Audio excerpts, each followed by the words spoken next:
Following program is sponsored by The Greek, Ely's Radio Shack dealer at 570 Altman in downtown Ely, and brought to you as a public service by Georgetown Media in Ely, Nevada. Special County Commission, Board of Public Health, and Fire Commission meeting, November 16th, 2020. Just a second. Jennifer, okay. Yeah, we got a minute or two. We're good. Yeah, Stephen was in town, he said he saw you at the Texas waiting to you because he said he probably didn't recognize you. I didn't He was even. at the Texaco station getting gas yesterday, I guess the last meeting. Really? Yeah, he's been out to BJ's place for about 5 days. Oh, apparently I just had my head in the clouds. Well, he did. I spent all weekend reading Pliny, Do we even notice everybody running over again? More like PTNA, Miranda? Parks, Trails, Central Area, nominations and scoring. Look at, it just right down the road. Emler? Knuckles. Hey, Eight he was nominations here. for Emler, that's due tomorrow at 4:30. Mine are due today at noon. How many have you got? I've never been out I there have since we 20. were- You're scoring them right now? They're all scored, I'm having Tabitha complete the spreadsheets. I'm That needs to be scoring them, I done. started yesterday, went last night, I got 3 out of the 8 done. Thing in the middle there. That's what I did at Saturday and The Sunday. big lodge they built, yeah. That was my, yeah, it was a fun weekend.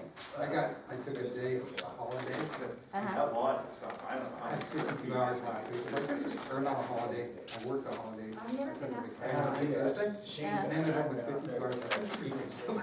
Yeah. This is not working out. Yeah, and then they all have those little apartment model homes all around I it. gave He you, said in the right, middle they have a, Okay. servant Right, breakfast. did you need your puppy bite? Yeah. I think I'm busy with They it. built it. Oh, okay. They have a home right in that lodge. Different They have look. like 85. Yeah. Nice. Trying different things. They wanted to sell it as a word name. Yeah. He's got to really fix that. Because you have to replace it, you know what I mean? They'll never, it's their own compound out there. Yeah, and that family lived in there forever. Yeah. Good buy, good move. I didn't get a chance to talk to the Venus's deal. I couldn't make lunch and I go, sure. I'm glad to see Diana.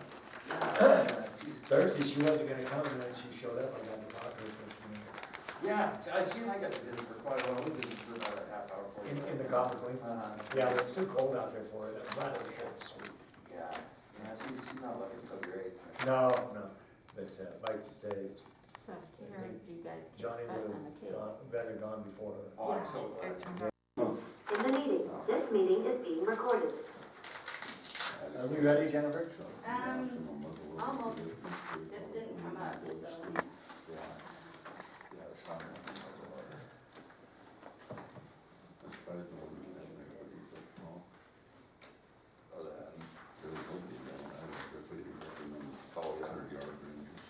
When I first went there was late May, so I was shooting at 9. Was that then? Okay, I think we're in. Yeah, pull yourself up and chair. Okay. Everybody else is ready? Elizabeth? Yes, sir. Mackenzie? Good morning, and welcome to the Monday, November 16th, regular scheduled meeting of the White Pine County Commission. Would you all please stand and join us in the pledge? Ian, why don't you lead us today? I pledge allegiance to the flag of the United States of America, to the republic for which it stands, one nation, under God, indivisible, with liberty and justice for all. Okay. As normal, the first thing we'll do is we'll have one moment of silence, prayer, meditation, whatever you'd like. So the first moment of the meeting is set aside for that.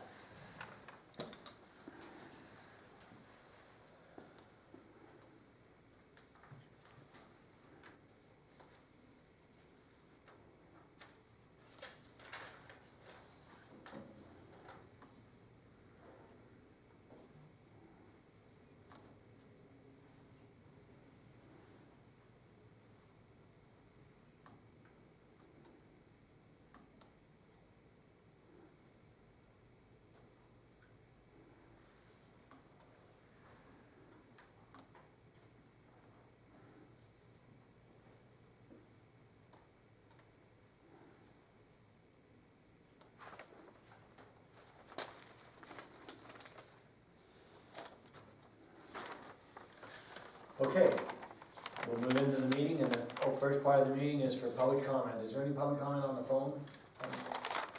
Jennifer? I have public comment. Yes, who is that speaking, please? This is Amanda Hilton. Okay, go ahead, Amanda.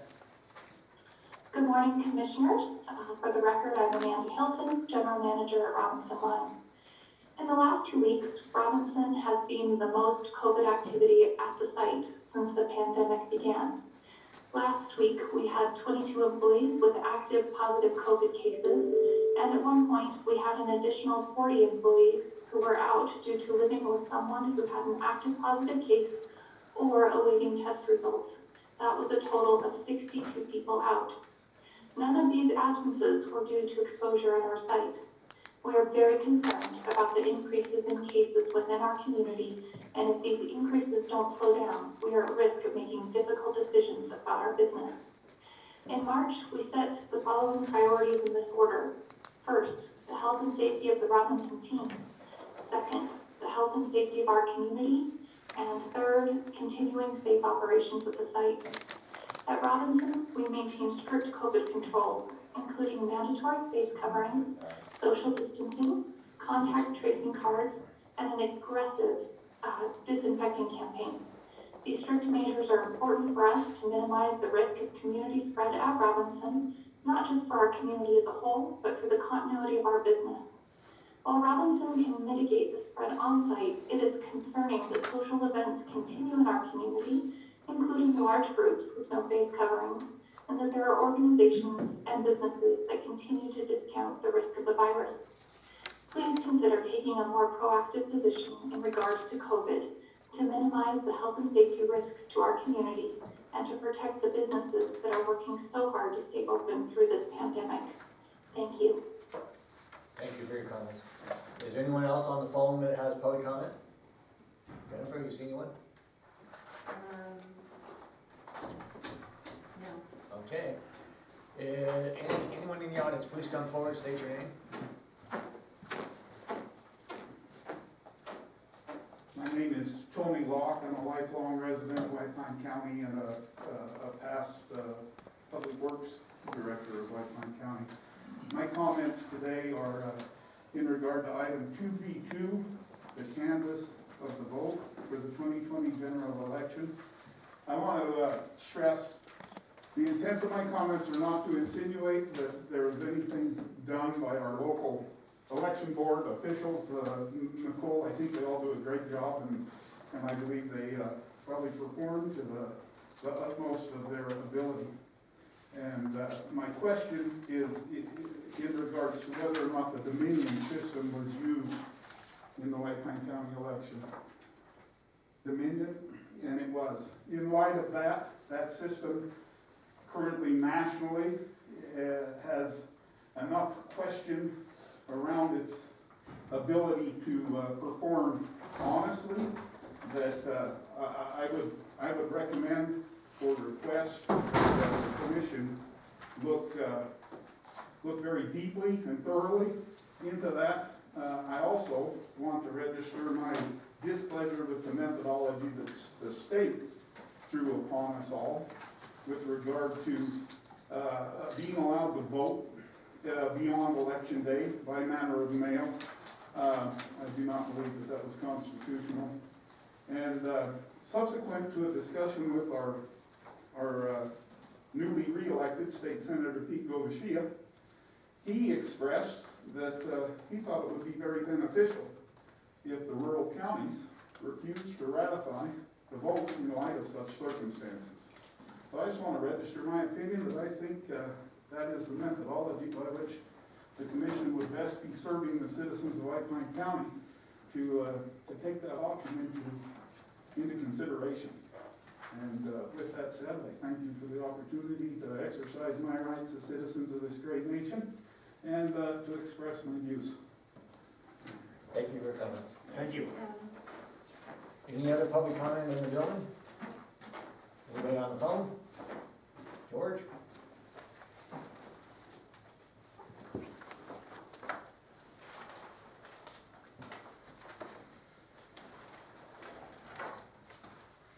Thank you, Mr. Chairman.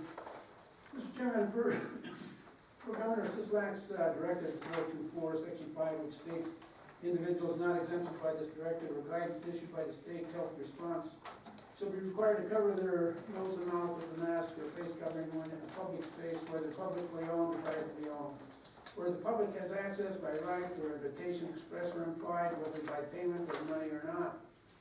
Commissioner Boris has attended at least 16 to 17 public meetings that I've also attended, and to this date still does not wear a mask. As a public official who took an oath to enforce and abide by all laws, he needs to comply and resign. How long is this scenario going to continue? The numbers are going up. As a public official, there's an obligation there.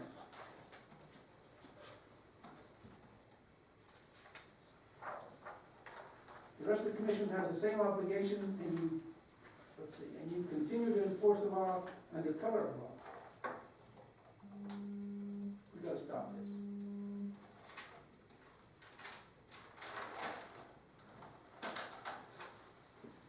Mr. Chairman, on your agenda item 1F, 1, 2, and 3, you need to terminate any and all road agreements with Western Oil, Western Gold, and Energex. This has drug on for several months.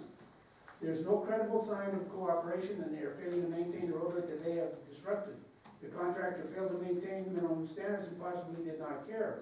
You need to consider going after their bond and their state license. Did you do that? I brought that up once before. It is not the taxpayer's obligation for the destruction that they have caused. Why do you treat those carpetbaggers with kid gloves and bend over when your building inspector will not issue a building permit for which I'm prepared to pay for? Stop the selective discriminatory practices that you're participating in. You have an obligation to the taxpayer. You're not doing that. Mr. Chairman, on your agenda item 2A1A, your answer concerns and questions that I have raised, it appears that the item will not be heard at this time. It appears that the item will be heard at the time that I cannot attend. I ask that you table that item and reschedule it at a different meeting. There was nothing in the packet for me to refer to in order to know what you're going to address. I can't stay that late. Mr. Chairman, on your agenda item 2C4D, you consider approval to award contract to Basin Engineering for the McGill Slide Ditch CDBG grant in an amount to be determined. Are you hiring them by the hour? What's the rate? What is the total amount that you have to work with that project? It's not on the agenda. Taxpayer has no idea what you're talking about. Mr. Chairman, rumors been flying of embezzlement of tens of thousands of dollars from the railroad for quite some time. The County Fair and Rec Board contributes more than $240,000. I've asked continuously from the Fair and Rec Board if any of their members are on the Railroad Management Board, and if that's true, I'm hearing nothing. In the recent City Council meeting, Caroline McIntosh admitted that she was a member of that board. We can't have it both ways. If there's a concern in the community that monies have been embezzled, it's either true or it's false. And when you have a board member that sits on one board and contributes money to another board that they sit on, they have an obligation to disclose, or they have an obligation to get out of town. Okay, George, you're fair. Okay. Yes. Thank you. We need to address that, Mr. Chairman. And on your items, I'll get you up there as soon as I can. I'm going to have to leave. I spent a lot of time getting the answers for you, and I'm going to give them to you. I Some don't you see like, anything in the some- packet. I don't want anything verbal. I want it written. I've got it written here, so I'll give you everything I can come. Thank And I'm you. going to answer it to you. Anybody else? Is there anybody on the phone? Okay. Seeing none in the audience, hearing none on the phone, we're going to proceed with the meeting. Page 2. We are now going to go recess the county commission meeting and go into the fire commission meeting. And the first thing on the fire commission meeting is public comment. Do I have any public comment on the fire commission meeting? Anyone on the phone? Jennifer? Anyone in the audience, please come forward and say your name.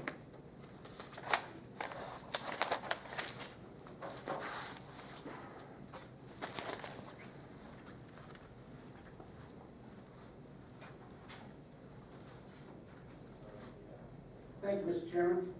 Mr. Chairman, at numerous commission meetings, I've asked if your fire chief has had a chance to inspect the ingress egress on Avenue D accessing Highway 93 near the Holiday Inn. The road is much too narrow to allow an emergency vehicle to access, let alone a large fire truck or ladder truck. The Holiday Inn is a three-story structure. The city of Ely has failed miserably to address the issue. There is no proper ADA access alongside the Van Camp junkyard. The curb should have been installed back another 6 feet to allow for a wider road. County and city really need to hire engineers and inspectors to know what they're doing and abide by codes they've adopted. Again, here's a picture. The road is way too narrow. It's misleading. You're gonna have a terrible accident. Sorry about that. That's one of the items I have addressed to answer to you, Well, it and has I will been give you the completed. answer shortly. Has been completed.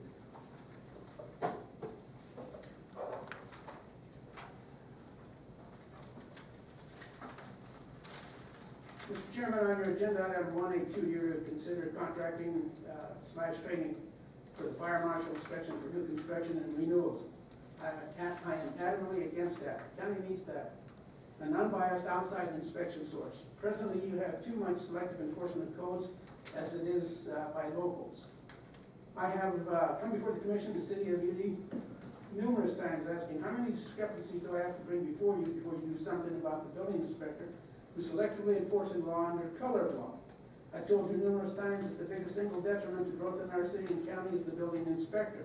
I have that answer for Depending you on also. who you are, nothing gets done or there is no problem. At your last county commission meeting held on October 28, 2020, I told you that the building inspector has yet to issue me a building permit to remove my house.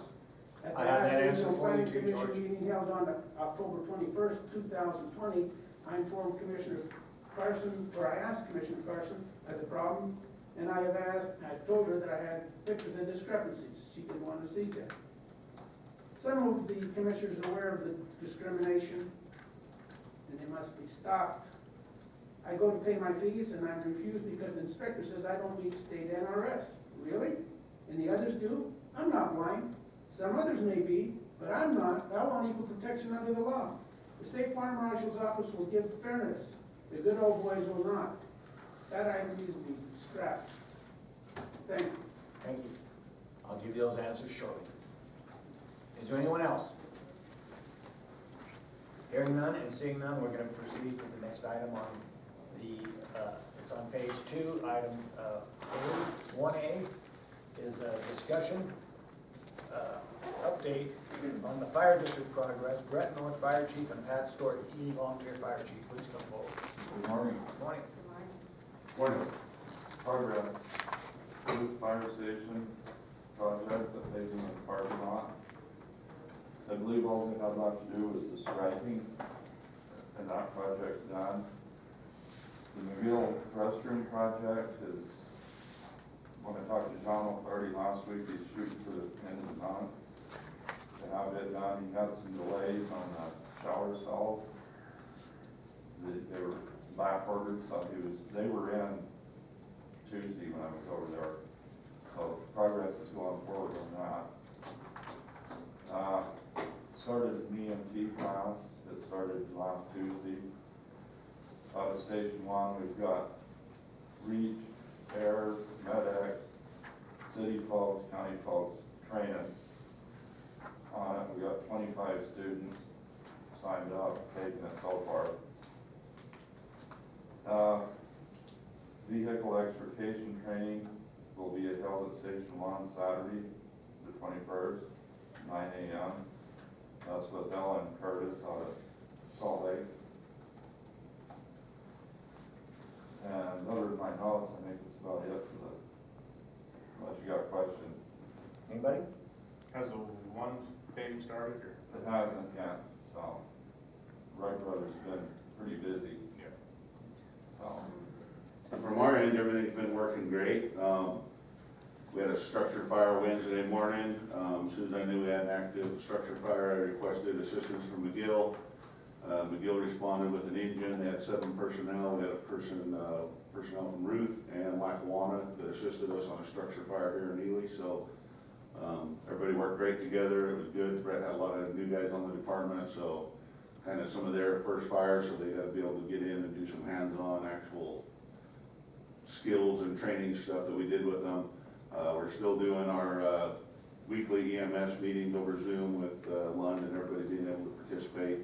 And we're still holding our weekly fire training that all the county folks have been attending also. Marshall, so. We had a big accident on Monday too, same thing, we had great response from McGill. And the city side too, had all 3 of the city ambulances out on that accident, so we were kind of left with nothing in the end.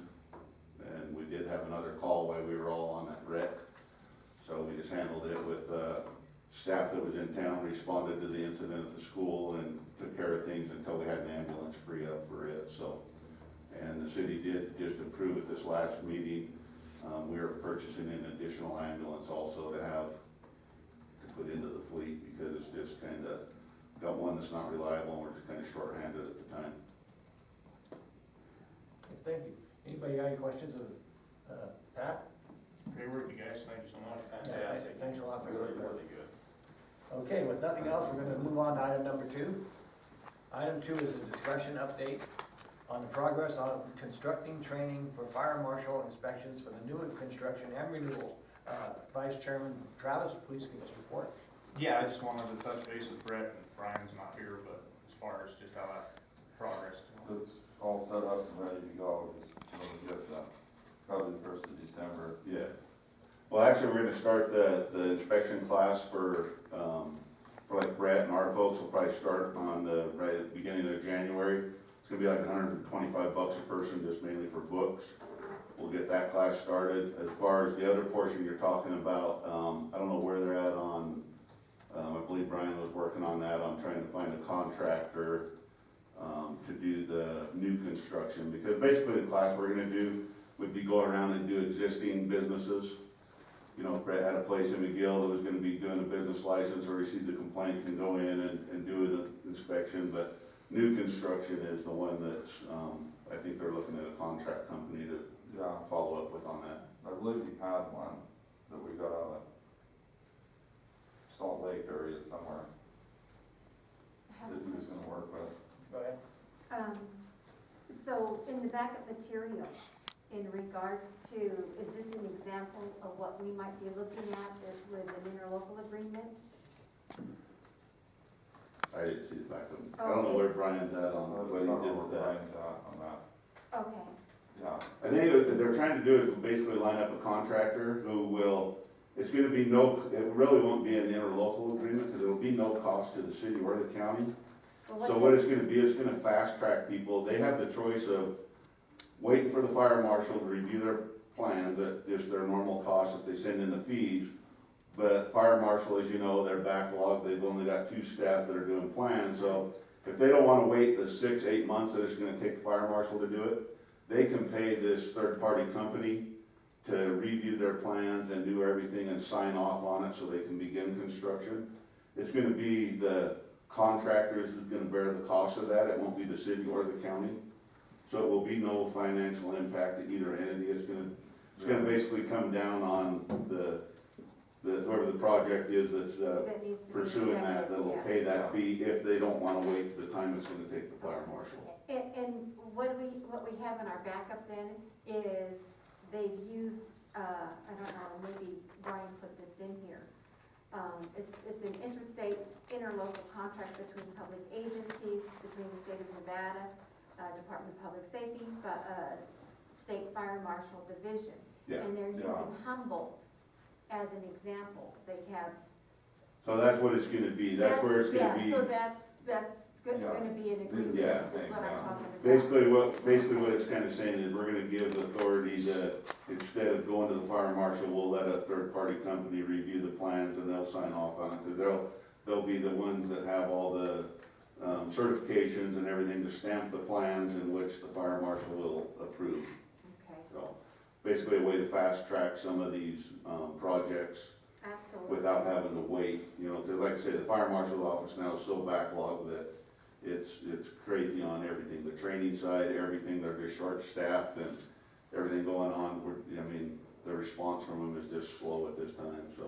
And all these third-party companies they have to have a process where they're certified with the state, so Right. it's all, Well, Yeah, Elko County uses the one that I think Brian's gonna use. well, I and it think- wasn't the best anyhow, so far as service, Yeah. so far as it being timely.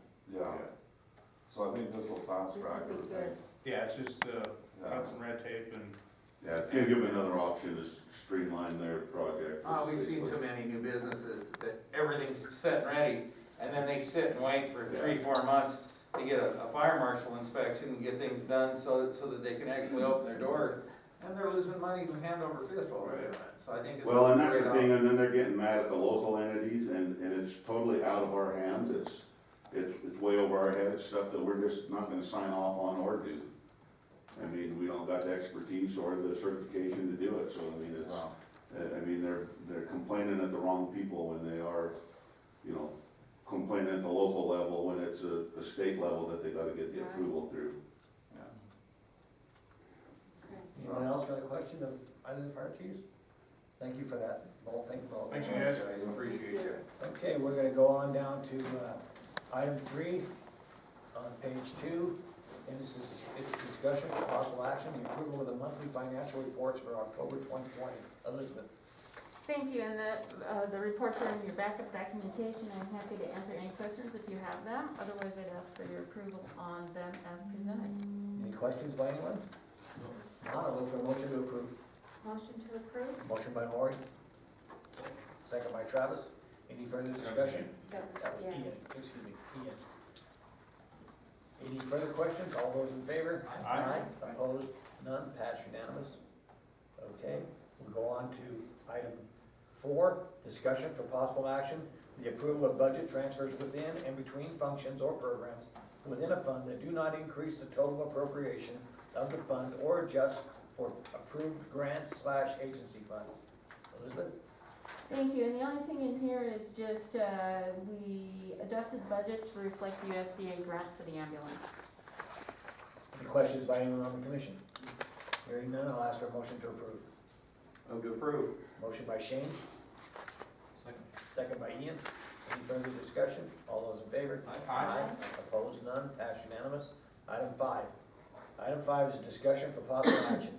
The approval of the minutes from the October 14th, 2020 Fire Commission meeting. Does anyone have any additions, corrections, or subtractions? Hearing none, I'll look for a motion to approve the minutes of October 14th. Motion to approve the minutes from October 14th? Motion by Lori, second by Shane. Any further discussion? All those in favor? Aye. Opposed, none. Last item in the fire commission meeting is public comment. Is there any public comment on the fire commission meeting? Anyone on the phone? Anyone in the audience? Seeing none and hearing none, we will recess the fire commission meeting and reopen the county commission meeting. We'll go to page 2, it's a 9:15 public hearing. Item 1 is a public hearing. This is discussion only. The White Pine County Board of Commissioners will take public comment regarding its intent to lease the following described county-owned real property to the University of Nevada pursuant to NRS 244.2833. Mike, do I need to read all these legal descriptions? You're right here. No, as otherwise it's stated in the agenda on page 2 and 3. As otherwise stated in the agenda on pages 2 and 3. So you're before us, if you would give us. Yeah, I just thought I'd come up so you can see me and hear me better on this because we have a little bit of process on these next few items. So this is a public hearing. Anybody, member of the public who wants to make comment on the commission's intent to lease those rooms to the UNR, now is the time to address and recognize members of the public. Anyone on the phone with a comment on this leasing agreement, or anybody in the audience? George?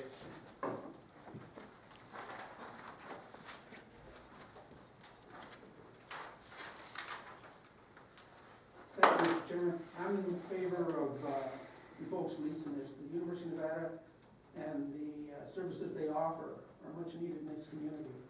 I'd hate to see them go by the wayside or be cut back. It's incumbent on you guys to work with them, so I would encourage you to sign the lease. Thank you. Thank you. Okay, anyone else? Okay, Mike, go ahead and proceed with your. All right, so the process is the commission discusses it and would approve a resolution finding it in the best interest of the county. There is no lease in the backup. It's on its way down here, so what we'll do is we'll trail the actual next item after the resolution. I'll give you copies of everything in a little bit. And we'll take up that item, the things that are right now. So now it's time to discuss and take possible action on the resolution. Anyone on the commission have a Any input on this lease agreement with the University of Nevada, possible lease? What is, I mean, the resolution